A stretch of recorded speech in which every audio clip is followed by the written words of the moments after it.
তো কি হবে দিল্লি গিয়ে কি হবে? বাংলায় নিজেদের জায়গায় নিজেদের ল অ্যান্ড অর্ডার সিচুয়েশন নিজেদের হাতে তাকে যা খুশি তাই করতে পারে। এবং দিল্লি গিয়ে কি ভাবছেন? মাথায় নিয়ে আসবেন নাকি দিল্লিকে? যেভাবে এসআইআর নিয়ে মানুষকে ভুল বোঝানো হচ্ছে, মানুষ সব বুঝতে পারছে। এবং এই সব করে দিল্লি কেন, যেখানেই যাক না কেন কোনো লাভ হবে না। সারা দেশের মানুষ বুঝে গেছে বাংলা, পশ্চিমবাংলা এমনই একটা রাজ্য যেখানে অনুপ্রবেশকারী রোহিঙ্গাদেরকে একটা বাসস্থান তৈরি করে দেওয়া হয়েছে। এখানে বছরের পর বছর ধরে বিভিন্নভাবে তাদেরকে তাড়ানোর চেষ্টা হচ্ছে।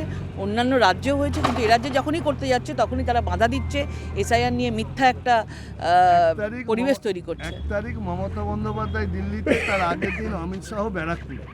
রাজনৈতিক সমীকরণ দিয়ে দেখুন, মানে তারা দিল্লিতে গিয়ে একটা নাটক করার চেষ্টা করছেন যে তারা এসআইআর বিরুদ্ধে, মানুষের বিরুদ্ধে লড়ছেন। মানুষের বিরুদ্ধে না, অনুপ্রবেশকারী আর রোহিঙ্গাদের জন্য লড়ছেন। এদেরকে বাঁচানোর জন্য উনি দিল্লি যাচ্ছেন।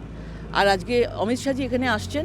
আজকে আমাদের বাংলা ইন্ডাস্ট্রি হোক, শিল্প হোক, মানুষ কাজ পাক এবং যুবরা এগিয়ে চলুক। বাইরে শ্রমিকদের যেন গিয়ে কাজ করতে না হয়।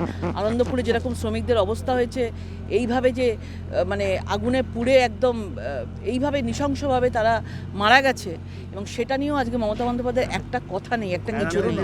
এবং এইখান থেকে সামনে উনি যেতে পারলেন না, আর উনি দিল্লি চলে যাচ্ছেন। আপনারা বলুন যে আনন্দপুরে যেতে পারছেন না, দিল্লি চলে যাচ্ছেন উনি ভাইপোকে সঙ্গে নিয়ে। মানে এটা মানুষ দেখতে পাচ্ছে না, মানুষ বুঝতে পারছে না, এই জবাবটা মানুষ দেবে।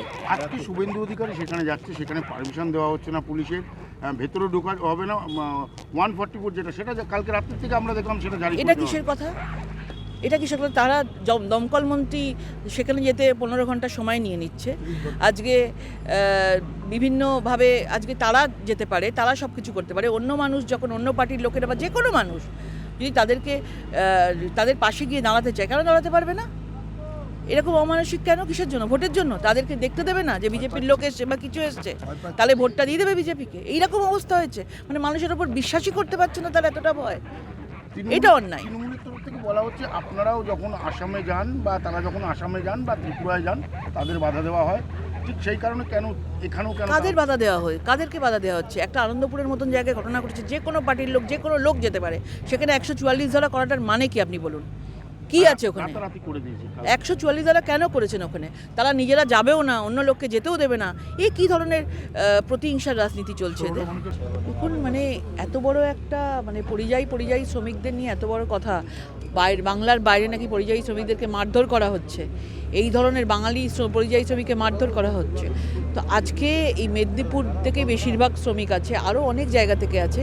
এই যে জলজান্ত শ্রমিকগুলো এইভাবে আগুনে পুড়ে ছাই হয়ে গেল, এবং তাদের জন্য ওনার কোনো সমবেদনা নেই, তার জন্য কোনো কিচ্ছু নেই, তাদের পরিবারের জন্য কিচ্ছু দেওয়ার নাম নেই।